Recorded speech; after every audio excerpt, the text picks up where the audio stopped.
A verdade da fé, sem rodeios. Reflexões com Ricardo Gondim. Jesus, sabendo disto, afastou-se dali. Muitos o seguiram, e a todos ele curou, advertindo-lhes, porém, que o não expusessem à publicidade, para se cumprir o que foi dito por intermédio do profeta Isaías: eis aqui o meu servo que escolhi, o meu amado, em quem a minha alma se compraz. Farei repousar sobre ele o meu espírito, e ele anunciará juízo aos gentios. Não contenderá, nem gritará, nem alguém ouvirá nas praças a sua voz. Não esmagará a cana quebrada, nem apagará a torcida ou pavio que fumega, até que faça vencedor o juízo. E no seu nome esperarão os gentios. Senhor nosso Deus e Pai, estamos mais uma vez diante da Tua palavra hoje à noite.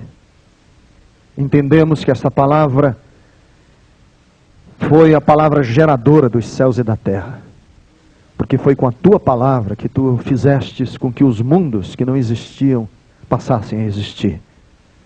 Tu disseste: haja e ouve. Portanto, nós queremos Te agradecer, porque esta mesma palavra criadora está aqui entre nós hoje à noite. Te peço, ó Deus, que Tu fales ao coração daqueles que estão nos acompanhando também por fita cassete. Que essa mensagem gravada hoje seja, Senhor, levada aonde for, com a mesma graça e com a mesma presença que Tu tens nos brindado hoje à noite. Tua palavra que cura, que transforma, que perdoa, que dá esperança, que gera vida. Faça isso hoje, nós Te pedimos em nome de Jesus. Amém. Os irmãos podem se assentar. Há alguns anos atrás, eu fui convidado para dar aula, ou dar uma aula, num curso de filosofia. O professor esse curso era uma pessoa que tinha algum trânsito no meio evangélico. E ele estava dando uma aula de filosofia, ele era professor dessa matéria lá de filosofia, e me pediu para falar sobre o movimento pentecostal, porque ele sabia que eu era pastor da Assembleia de Deus. Eu fui tremendo para o curso lá de filosofia, primeiro, porque eu fiquei pensando que se eles souberem qual é a minha formação acadêmica em filosofia, eles vão rir de mim. Segundo, eu sabia, como ainda sei, que em cursos de filosofia, o ambiente não é sempre amigável para os religiosos, para principalmente os evangélicos. Eu dei o meu recado, falei um pouco sobre a história do movimento pentecostal, e o professor, quando terminei de falar, o professor então abriu para perguntas e respostas. E aí foi que eu fui quase que crucificado. As perguntas foram apimentadas, picantes. Eu não me lembro de todas as perguntas, obviamente, mas eram mais ou menos as seguintes. Curso de filosofia. Pastor, o senhor concorda que se a gente tomar a história da humanidade, como exemplo da encarnação de Cristo, dificilmente uma pessoa se converteria? O cara já vem assim, o senhor concorda? Pergunta: por que os ensinos do Evangelho produzem muito mais desumanidade do que exemplos de amor ao próximo? Onde estava Deus quando a Igreja Católica estava queimando milhares de pessoas na fogueira da Inquisição? Onde estava Deus? Um deles me perguntou, mesma pergunta. Quando João Calvino mandou matar Serveto na cidade de Genebra, porque ele não concordava com os seus ensinos. Onde estava Deus quando, em nome da coroa, jesuítas, padres, acabaram, devastaram com as culturas asteca e maia na América Latina? Mataram, mutilaram, destruíram, em nome da coroa espanhola, em nome de Isabel a Católica, rainha da Espanha. Onde estava Deus? Onde estava Deus e onde estavam vocês evangélicos quando, durante o regime militar, ditatorial, gente estava apanhando dentro dos porões do DOI-CODE, pendurada em pau de arara? Onde estavam os pastores que deviam estar denunciando esse tipo de atrocidade?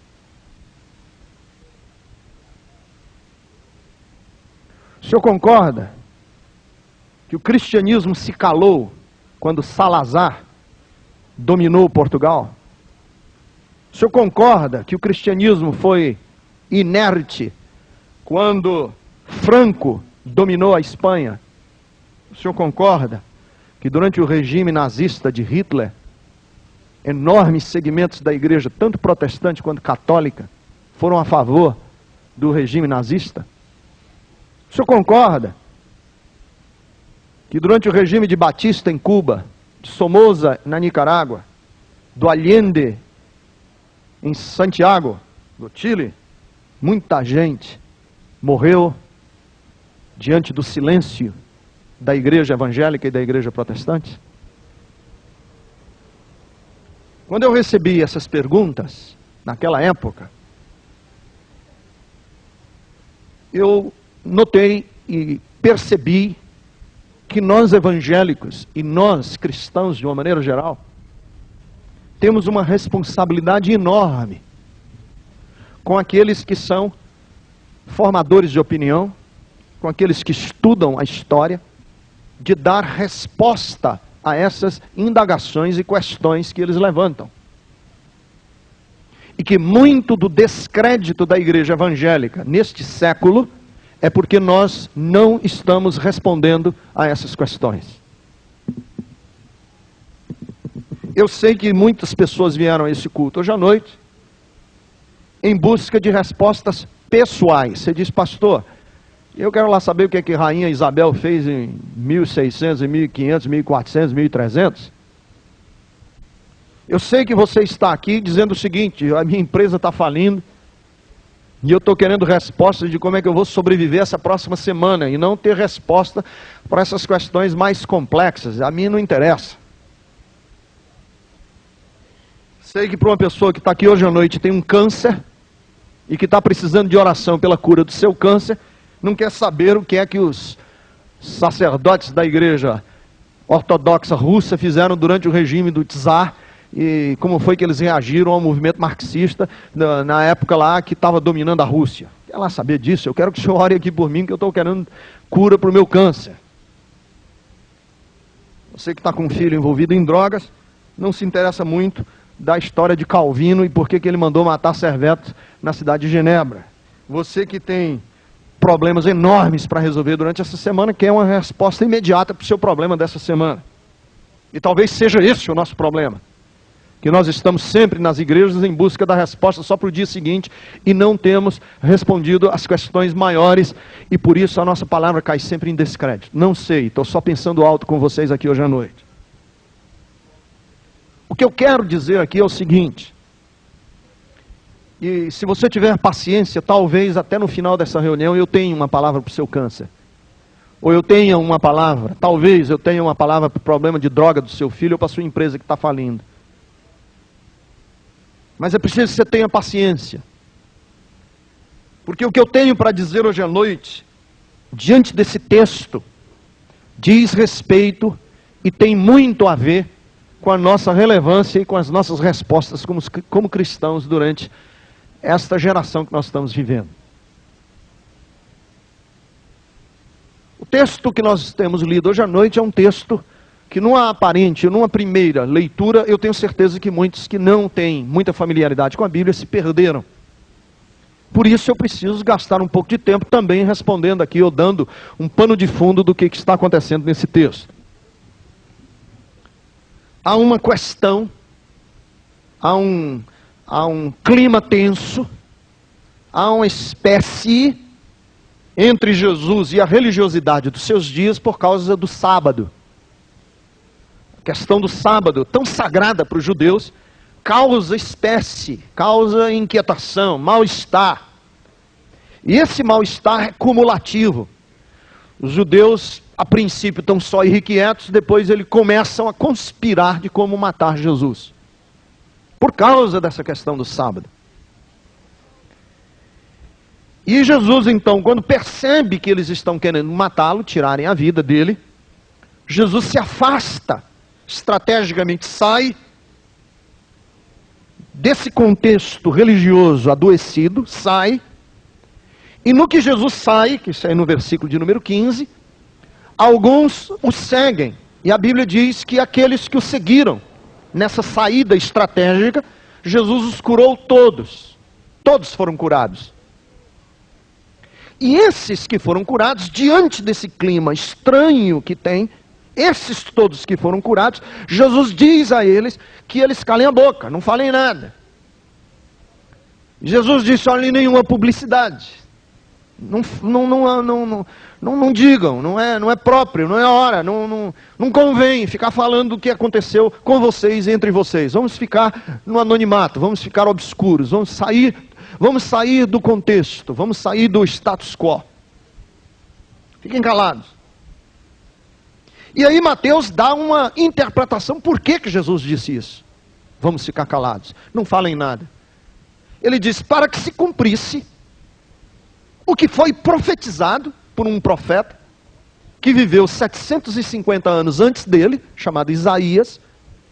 E esse profeta disse que ele, Cristo, iria se firmar, que ele, Cristo, iria ter relevância, que ele, Cristo, iria ter voz,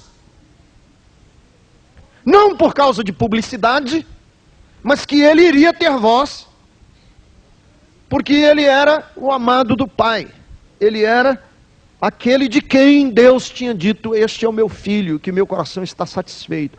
E ele teria voz, não porque estava nos círculos religiosos, não porque estava participando das rodas eclesiásticas mais famosas, mas porque o Espírito de Deus estava sobre ele. Colocarei sobre ele o meu Espírito. Que ele, Cristo, teria relevância e seria quem ele ia ser, porque ele não imporia a sua vontade através do grito, ele não iria impor a sua vontade expressando com vigor e com força, mas persuadindo em amor as pessoas, que ele seria o Cristo, não por causa de uma grande publicidade que se fizesse ao redor do nome dele, mas porque ele iria tratar as pessoas com grande tato, com grande carinho, com grande discernimento da realidade de cada pessoa. E essa é a figura de linguagem metafórica que é usada aqui no versículo de número 20, quando diz que ele não esmagará a cana quebrada. Então uma cana que está trincada, trilhada, ele disse, ele não vai acabar de esmagar. Quer dizer, se ele encontrar uma pessoa, você e eu, com a vida mal, a vida ruim, a vida rachada, trincada, estilhaçada por algum, ele não acabará de estilhaçar a sua vida. E a torcida aqui, essa palavra torcida não é se referindo a fiel do Corinthians, não. Essa torcida aqui, que fumega no meu texto, em outra versão pode ser até mais explícita. A torcida é o pavio de uma lamparina, de uma candeia, de um lampião. Essa torcida, quer dizer, é um pavio torcido, que quando o pavio vai apagando, Quando o pavio de uma lamparina, de um lampião, de uma candeia está apagando, ele não apaga de todo, ele vai apagando até que começa a sair uma fumacinha. E aí a Bíblia diz aqui que se ele encontrar a vida de alguém, a sua e a minha, como se fosse um pavio de uma lamparina que estivesse ao ponto de apagar, ele não terminaria de apagar. Ele, pelo contrário, iria fazer alguma coisa para que esse pavio se reacendesse, reiluminasse a sala que estava ali. E é por isso que o texto termina dizendo que no seu nome esperarão os gentios. Então, em cima disso tudo, explicado o texto, por isso é que eu pedi para vocês um pouco de paciência, porque eu preciso dar algumas verdades bíblicas, ou algumas verdades a respeito das posturas do cristianismo, em vista de tudo que se fala a respeito do cristianismo, antes de nós entrarmos numa mensagem que diga respeito à nossa vida de uma maneira particular. Então, sem que o cristianismo tenha uma legitimidade, quer dizer, eu preciso que o cristianismo seja legítimo na nossa geração, não adianta a gente ficar pregando cura de câncer, porque as pessoas acabam rindo de nós, ou o cristianismo acaba se transformando em mais uma proposta religiosa como qualquer uma outra. Proposta de cura divina tem no espiritismo, e até com feitos mais fantásticos do que tem aqui dentro. Eu ainda não operei ninguém com uma navalha suja ou com uma faca enferrujada abrindo as costas de alguém, ainda não fiz esse tipo de coisa aqui. Então, quem está em busca de religião por causa de apenas uma proposta de cura imediata, vai em busca de qualquer coisa. Aqui, no espiritismo, no budista que está fazendo levitar lá na outra esquina, do Sheshonoye que resolve os problemas, vai em busca de qualquer coisa. Essa não é a nossa caminhada cristã. A caminhada cristã ela é muito consciente do que ela mesma é. Então, se você está aqui dizendo assim, pastor, eu não estou atrás desse negócio não, eu quero agora, meu problema. Eu acho que você bateu na igreja errada. Eu acho que você bateu na porta de uma igreja errada. Nós temos que mostrar a você que o cristianismo se propõe a ser mais do que uma seita de esquina, resolvendo charlatanizadamente os problemas das pessoas. Primeiro, quando você pensar em religião, pense o seguinte: o status quo não engloba tudo. Quer dizer que, se você quiser ver na história legítimas expressões de fé, não procure no leito principal. Vá procurar nos movimentos de contestação de dentro da igreja. Vejam que Jesus, sabendo disto, afastou-se. Saiu dali. O que quer dizer? Quer dizer que o status quo da presença de Deus não representa tudo. E que se você quiser ver Jesus, não vá para a sinagoga, porque ele saiu de lá. Está aqui o texto, versículo de número 15. Jesus, sabendo disso, saiu de lá. Se você quiser ver na história as legítimas representações do cristianismo, não vá ver a história dos cardeais. Não vá procurar na igreja católica, historicamente, as legítimas manifestações do reino, porque não estão lá. Porque se você for para a sinagoga, ele não está lá. Se você for para a catedral, ele não está lá. O texto diz que ele saiu de lá. Então, o que eu quero dizer, e é uma verdade histórica, é o seguinte: a verdadeira manifestação de Deus na história não está entre os cardeais. Possivelmente estará entre os monges das ordens monásticas, que se retiraram da igreja católica para montar, tipo São Benedito, e esses santos, São João da Cruz, e Teresa d'Ávila. Essas pessoas, vá atrás dessas pessoas, que é possivelmente se encontrará mais nelas manifestações do reino do que dentro do status quo. Porque para cada cardeal que se vendeu na igreja católica, houve um monge ou uma seta do deserto que não tinha nada a ver com aquelas negociatas pagãs que aconteciam em nome de Deus dentro da igreja. Quando Roma estava em decadência, houve um São Francisco de Assis, que condenou veementemente o que acontecia dentro da igreja. Quando a igreja estava em decadência, houve um João Hus, houve um Savonarola, houve um João Bunyan, houve um Martinho Lutero.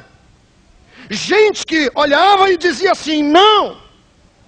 E quando o movimento reformado, protestante, começou a adoecer, dentro da igreja protestante também houve movimentos de contestação. Os anabatistas, João Wesley, Carlos Finney.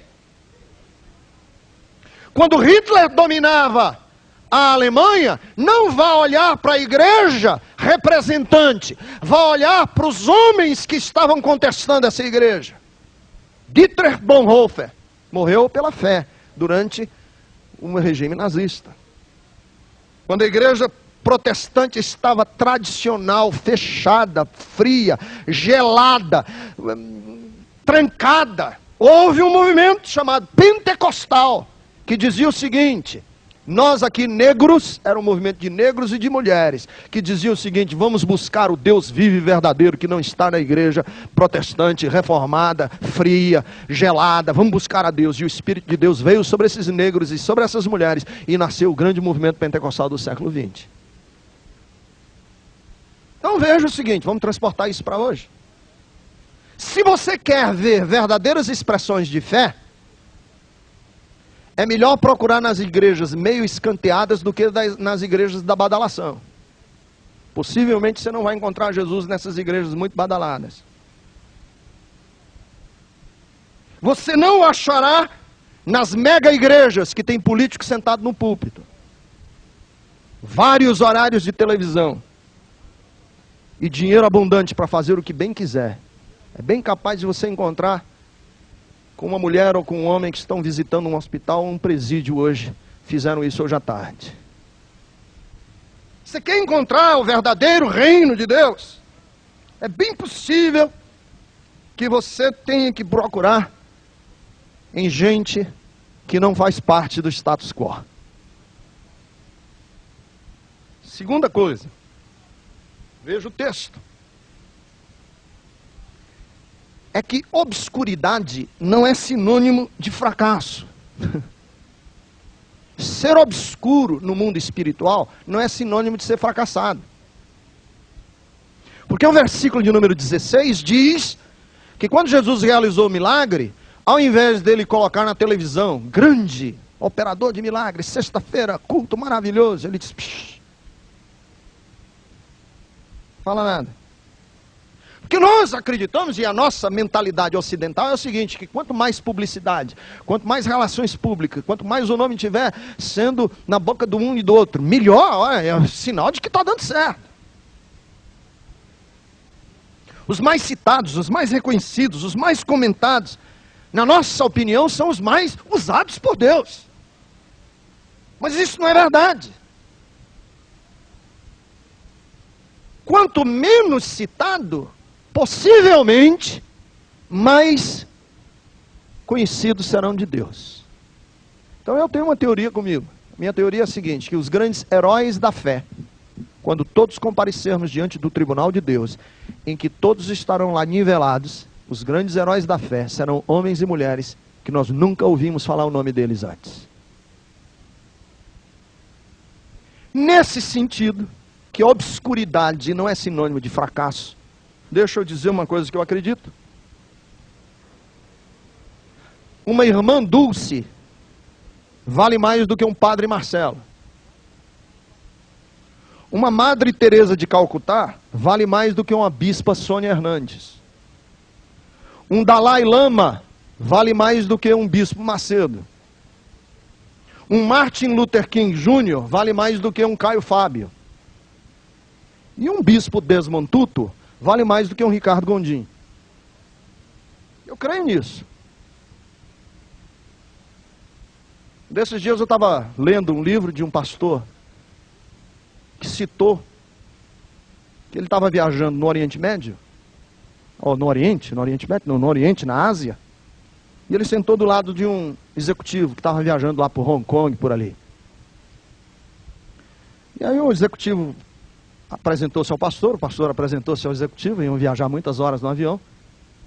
O executivo disse, você é pastor, sou pastor, tal, tudo bem, tal, ele disse, me responda uma coisa.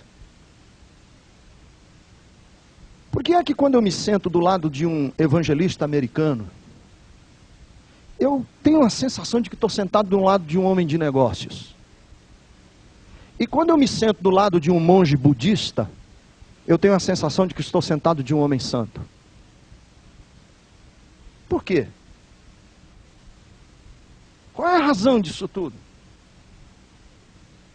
Eu tenho a impressão é que tem a ver com a nossa mentalidade ocidental, em que nós estamos fazendo da propaganda, da publicidade, da badalação, dos heróis, uma coisa que não tem nada a ver com o reino de Deus. Esse negócio de vender, de estar na mídia, isso não tem nada a ver com o reino de Deus. Isso tudo é maquinação do mundo ocidental. Isto é o mundo, isso é o que a Bíblia chama de mundo, entrando na igreja. Porque o reino de Deus é feito por gente que não está em busca disso. Não é isso, não tem nada a ver. Jesus, vamos falar das tuas curas. Cala a boca. Precisa. Deixa, sai, fala nada. Aliás, não é nem estratégico falar. Numa hora dessa, ficar falando é até ruim. Deixa quieto.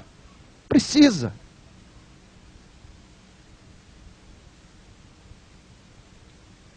Terceira coisa, nesse texto aqui.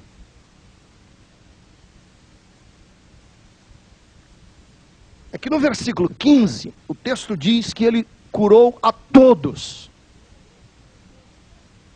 Então eu queria corrigir a nossa mentalidade aqui também no seguinte, que o conceito cristão de cura, e é o único jeito da gente ler esse texto, ele é holístico. E a palavra holístico significa completo, total, integral ou integrado. Porque o texto diz que ele curou todos. Aí quando eu digo, ele curou todos, quando termina um culto desse, se tiver um estudante de filosofia aqui, ele diz assim, peraí um instantinho, você não é um dos continuadores do ministério de Cristo? Como é que Jesus naquele dia curou todos e aqui não sai todo mundo curado?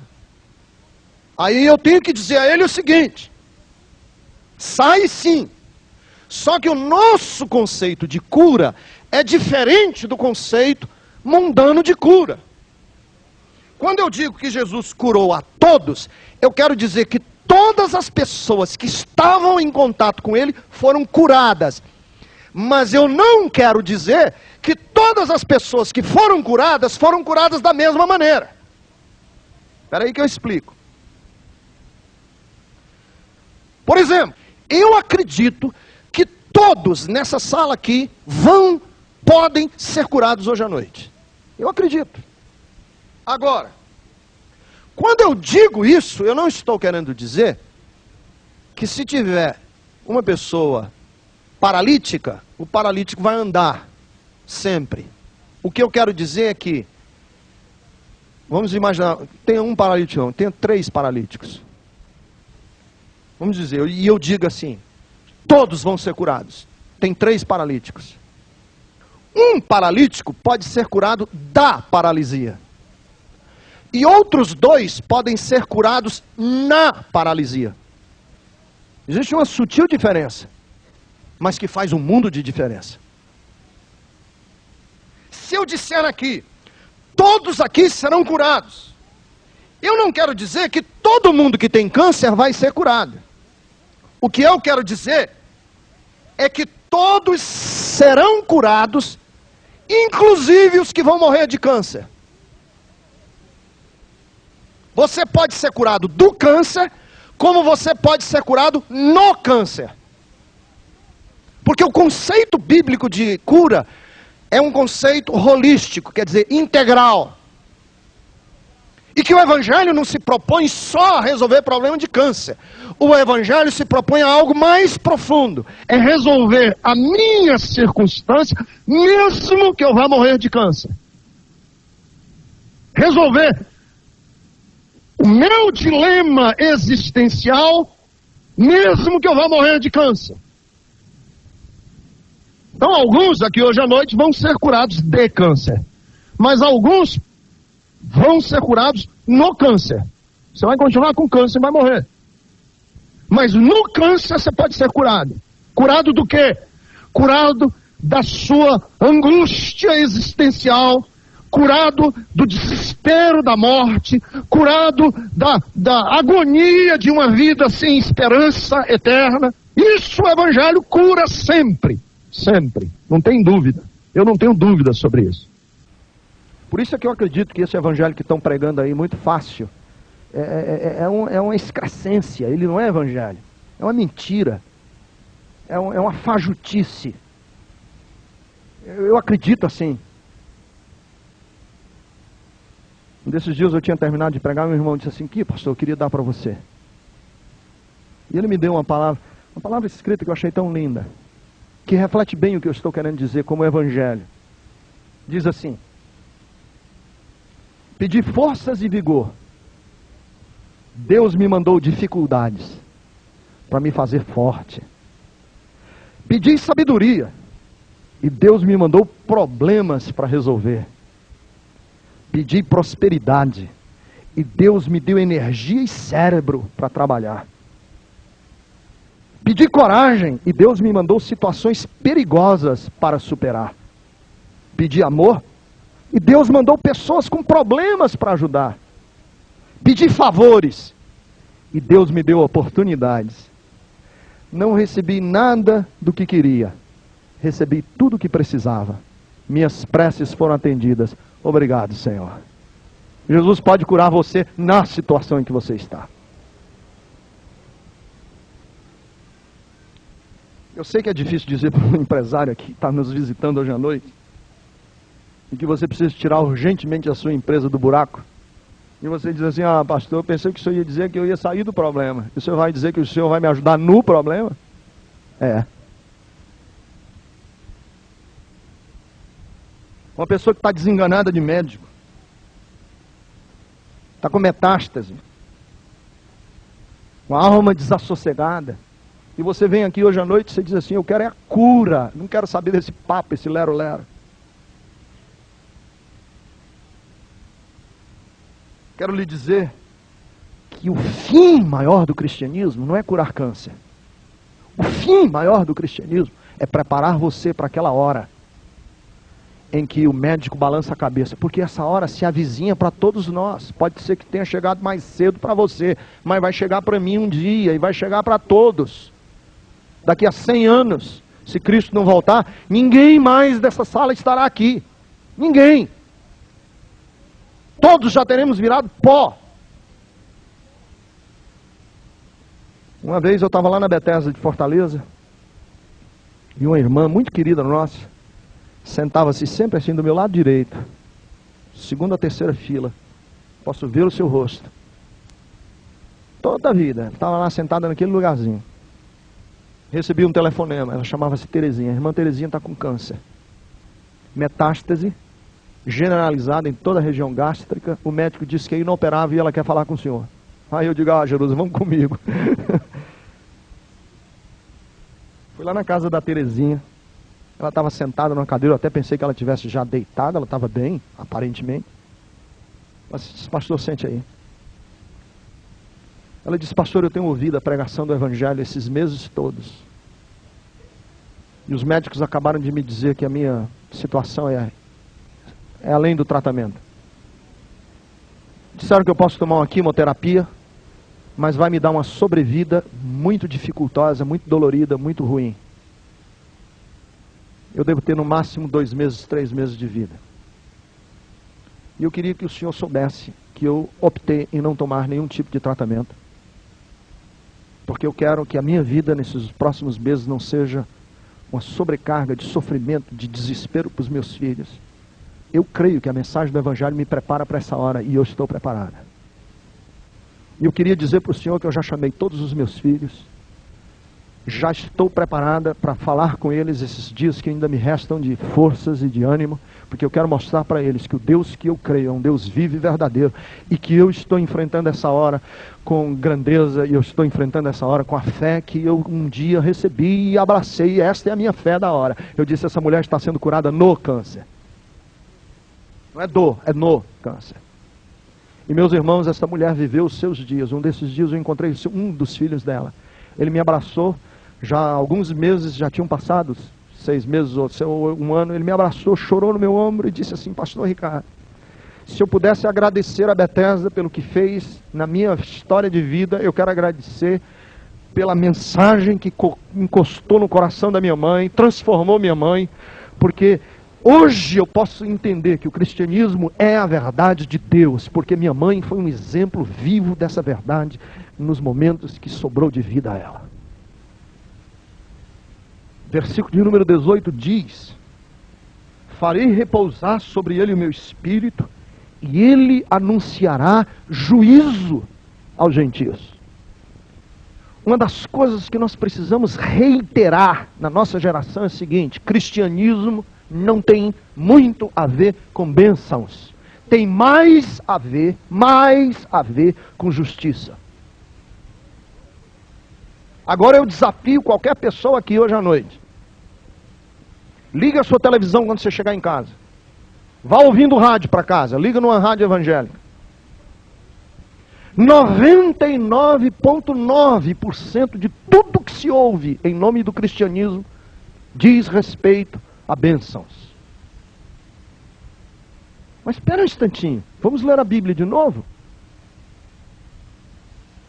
Será que o cerne da pregação do cristianismo é bênçãos? Não. O cerne da pregação do cristianismo é que haja justiça. Justiça. Bem-aventurados os que têm fome e sede de justiça. Bem-aventurados os que choram, tem nada a ver com bênção. Bem-aventurados os limpos, tem nada a ver com bênção. Os que sofrem por causa da justiça. Bem-aventurados os que sofrem. Mas o cristianismo hoje é reconhecido como ter. Venha, quero mais, ter mais. O que Deus pode fazer por mim? O que é que você tem mais? O que é que você tem mais? O que é que você tem mais? A nossa maior inquietação como cristãos não deveria ser: o que é que eu posso receber mais? A minha maior inquietação como cristão é: como posso eu ser agente de justiça no mundo de injustiças? Essa é a pregação do cristianismo. E a Bíblia diz que o Espírito de Deus estava sobre Cristo para ele promover justiça. Há alguma coisa de errado num cristianismo que está inquieto porque ainda não consegui mudar o meu carro novo, quando há milhões e milhões de filhos e filhas de Deus que vão dormir com fome hoje à noite. Há alguma coisa de errada num cristianismo que é movido por ganância, em que tem crentes, católicos ou protestantes, gastando dinheiro em bingos e em loterias, quando missionários passam necessidades em lugares inóspitos. Há alguma coisa errada num cristianismo que transforma o lugar de culto num ambiente em que Deus vai satisfazer os meus caprichos, quando tem gente passando fome.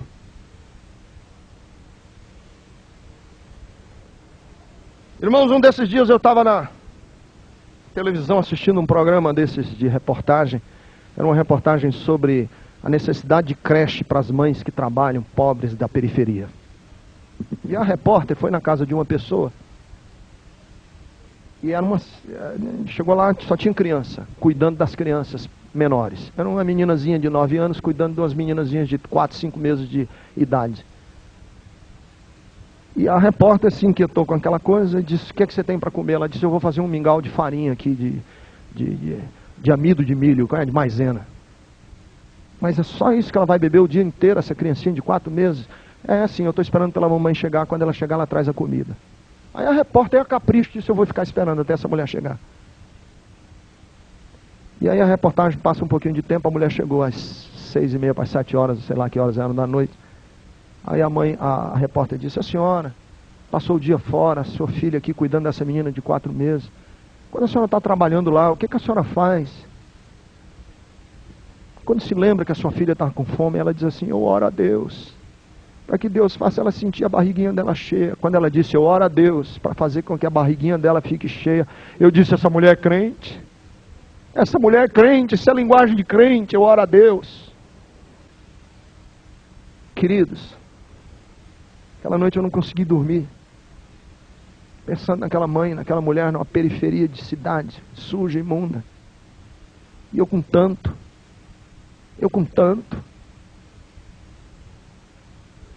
Foi no dia que eu fui na casa do Martinho Cebola. Martinho Cebola é um pastor de Moçambique, na igreja lá, chamada Paz de Nosso Senhor Jesus Cristo, que a Ione trabalha com ele. Quando eu entrei na casa do Martinho Cebola, irmãos, o meu coração, eu queria morrer. Era uma casa de taipa, sem uma janela, redonda. Uma casa de taipa, quer dizer, de barro, misturado com pau, sem uma janela, escura. Ninguém conseguia ver nada dentro. Aí ele disse, eu vou buscar uma lamparina para acender. O teto de palha, o chão úmido de terra batida. E ele era pastor. Eu disse, Martinho, faz uma janela aqui, rapaz. Está muito escuro. Ele falou, pastor, eu não tenho dinheiro para comprar uma janela. Meus irmãos, eu chorei diante de Deus. Que aquele homem era pastor como eu, servindo o mesmo Deus que eu. Servindo o mesmo Deus que eu. E a casa do homem não tinha uma janela. A cama, uma cama suja, feita de palha, num canto escuro da casa. Eu digo, meu Deus, não está certo. Desde aquele dia nós ajudamos o Martinho financeiramente. Tem alguma coisa errada com o cristianismo de gente gulosa, me dá, quero, não satisfaz, nunca satisfaz coisa nenhuma. Não existe bênção sem justiça. Não há felicidade sem que reine a justiça. Nós deveríamos, ao invés de estarmos aqui num culto como esse, dizendo o que é que eu posso receber mais, era a gente levantar os olhos para as nações, para os povos, para as multidões que não tem para onde ir, e dizer, Deus, o que que eu posso fazer para ser agente de justiça? Eu estava meditando hoje à noite, hoje à tarde, antes de vir para cá no hino nacional. Sabia que o Brasil ia jogar, e que ia ter um monte de crente em frente à televisão, ouvindo o hino nacional sendo executado. Brasil de amor eterno seja símbolo, o lábaro que ostentas estrelada, e diga ao verde louro desta flâmula, paz no futuro e glória no passado. Mas se ergues da justiça, clava forte, verás que um filho teu não foge à luta, nem teme quem te adora a própria morte. Terra adorada, dentre outras mil és tu, Brasil, ó pátria amada. Dos filhos deste solo és mãe gentil. Eu digo, oh, mentira. Mãe gentil? E as meninas que se prostituem no Nordeste? És tu, mãe gentil? E do trabalho escravo no Pará? És tu, mãe gentil? E das contas secretas dos políticos em Caimã, és tu, mãe gentil? Das filas dos hospitais e dos ambulatórios em que velhos e velhas morrem à míngua, és tu, mãe gentil? E das escolas públicas sucateadas, és tu, mãe gentil? Do trânsito parado nas grandes cidades, porque o dinheiro que ia para o transporte público está nos cofres de algum rico aí, empreiteiro, és tu, mãe gentil? E da segurança pública inexistente, e dos crimes bárbaros, sem sentido dessa cidade, és tu, mãe gentil? E dos impostos e mais roubalheira, és tu, mãe gentil? Queridos, não existe felicidade. Realmente não podemos pedir bênçãos de Deus até que reine justiça na nossa pátria. E que o Brasil seja pátria amada verdadeiramente. Mas eu prometo que vou terminar a minha mensagem falando para você mais diretamente no seu coração. Para as pessoas que querem receber alguma coisa hoje à noite. Eu não posso deixar você ir embora sem que eu fale uma palavra ao seu coração. E a palavra é a seguinte: primeiro, o verdadeiro poder do Evangelho não é o que Deus pode fazer por você, mas é o que Ele pode fazer, mas é o que Ele pode ser para você. O verdadeiro poder do Evangelho não é o que Deus pode fazer por mim, mas é o que Deus pode ser para mim. Aleluia! Vejam que o texto diz assim: eis aqui o meu servo que escolhi, meu amado, em que minha alma se compraz. Farei repousar sobre ele o meu espírito, e ele anunciará os juízos aos gentios. Não tem nada que ele pode fazer por nós, o que tem é que ele vai ser para nós. Há pessoas que servem a Deus pelo que Cristo pode fazer por eles, mas há outros que o servem não por aquilo que ele pode fazer por mim, mas por aquilo que ele passa a ser para mim. Eu sirvo a Cristo sem nada em concreto a agradecer pelo que Ele fez por mim. Eu sirvo a Cristo porque de concreto Ele é alguma coisa para mim. Eis o meu servo, é isto que Ele é. O amado da minha alma, disse Deus, e sobre Ele há o Espírito Santo. Basta ou não basta para nós servirmos a Ele? Se Ele consegue ser a alegria de Deus Pai, ao ponto de Deus dizer, em quem o meu coração está satisfeito. Se Ele satisfaz a Deus, ao ponto de Deus dizer que Ele é amado de Deus, porventura não basta a mim para eu também dizer, Ele é o amado meu? Para mim, eu sirvo a Cristo não por aquilo que Ele fez por mim, mas porque Ele é para mim modelo de integridade. Não por aquilo que Ele fez para mim, mas porque para mim Ele é plenitude de bondade. Eu sirvo a Cristo porque Ele é a exemplificação da verdadeira amizade. Quando eu olho para Ele, vejo um ser humano genial. Por isso eu o sirvo. Quando eu olho para Ele, eu vejo nele um herói com grande humildade. Por isso eu o sirvo. Quando eu olho para Ele, eu vejo nele um Deus bom e verdadeiro, por isso eu o sirvo. Quando eu olho para Jesus, eu vejo nele um líder inspirador, por isso eu sirvo. Quando eu vejo ele, eu vejo nele um mestre paciente, por isso eu o sirvo. Quando eu olho para Jesus, eu vejo em cada gesto dele um milagre. Eu vejo em cada palavra sua um oráculo divino. Eu olho para ele e vejo a cada dia que o meu amanhã nasce uma nova ressurreição. Quando eu olho para Jesus, eu vejo nele em cada prece minha uma revelação do divino. Quando precisar de um modelo de humanidade, eu olho para Jesus e vejo nele o cuidado que ele teve com os mendigos.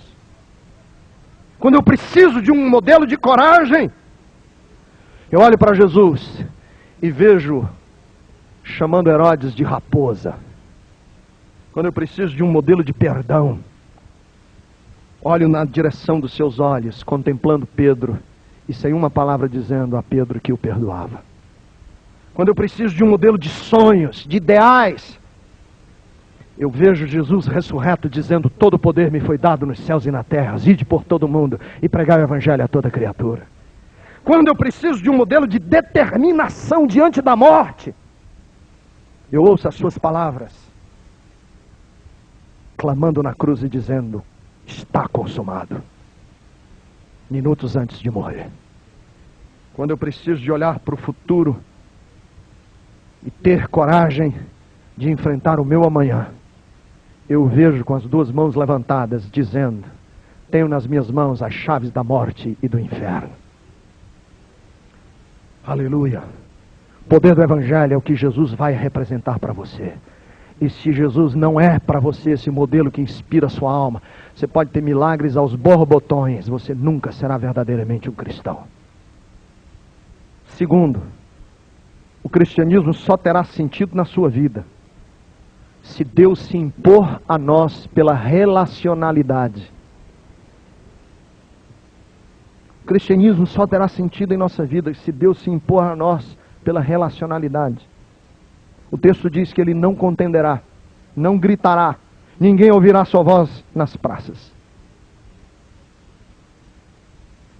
E o que quer dizer o seguinte, é que se Deus for ser o Deus da minha vida, é porque Ele não vai se impor aos berros, na ameaça. Ou Deus é o Deus da sua vida, porque você abriu o seu coração para Ele, ou Ele nunca vai chutar a porta. É relacional. Porque na nossa imagem de Deus, a gente sempre tem um Deus de fogo, é ou não é? Deus é aquele ser, voz de trovão, tudo. Falou o Senhor. Lá vem Deus, baixa a cabeça. Quem não se arrepender vai para o inferno. Esse não é o Deus da Bíblia. O Deus da Bíblia é o Deus que fala com a brandura de uma bruma, de um vento suave. Que quando fala, é como a voz quieta do vento no ouvido de quem ouve. Se você não ouvir, não se preocupe, Ele não vai gritar no seu ouvido: arrependa-se! De jeito nenhum. Fica nesse cicio, nesse sussurro. E a opção será sempre sua. Deus nunca vai se impor como um leão. Porque mesmo depois de ressurreto, a imagem que nós temos dele é como de um cordeiro que foi morto, que foi assassinado. Ele nunca vai nos arrastar com o braço torcido para Ele. Sabe por quê? Porque a imagem que nós temos da Bíblia é sempre de uma galinha querendo juntar os pintinhos debaixo das suas asas. Eis que estou à porta e bato. Se alguém, ao ouvir a minha voz, abrir, então eu entrarei e cearei com ele e ele comigo. Mas se você não abrir, meu querido irmão, saiba de uma coisa: ele ficará à porta. Ele jamais entra aos chutes e pontapés na casa de ninguém.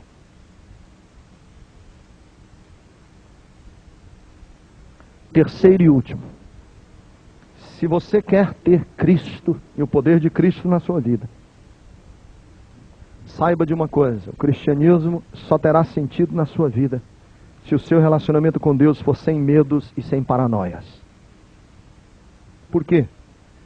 Porque no versículo de número 29 diz que Ele não esmaga a cana quebrada e nem apaga o pavio que fumega. Não precisa ter medo. Ele jamais vai acabar de esmagar a sua vida. Eu tive um amigo, quando eu era estudante, só para exemplificar o que eu quero dizer com isso. Não precisa ter medo. Tive um amigo que, quando a gente estudava uma vez, ele se envolveu numa briga. Eu briguei muito quando eu era moleque de 13, 14 anos. Brigava muito, de soco. E esse meu amigo brigou e eu só vi depois que ele tinha brigado. Cara inchada, sangrando pelo nariz, rasgou aqui o canto da boca. E ele falou: Ricardo, eu não posso voltar para casa. Eu disse: por quê? Não, porque meu pai me disse que se eu brigasse no colégio e apanhasse, quando chegasse em casa apanhava uma segunda vez.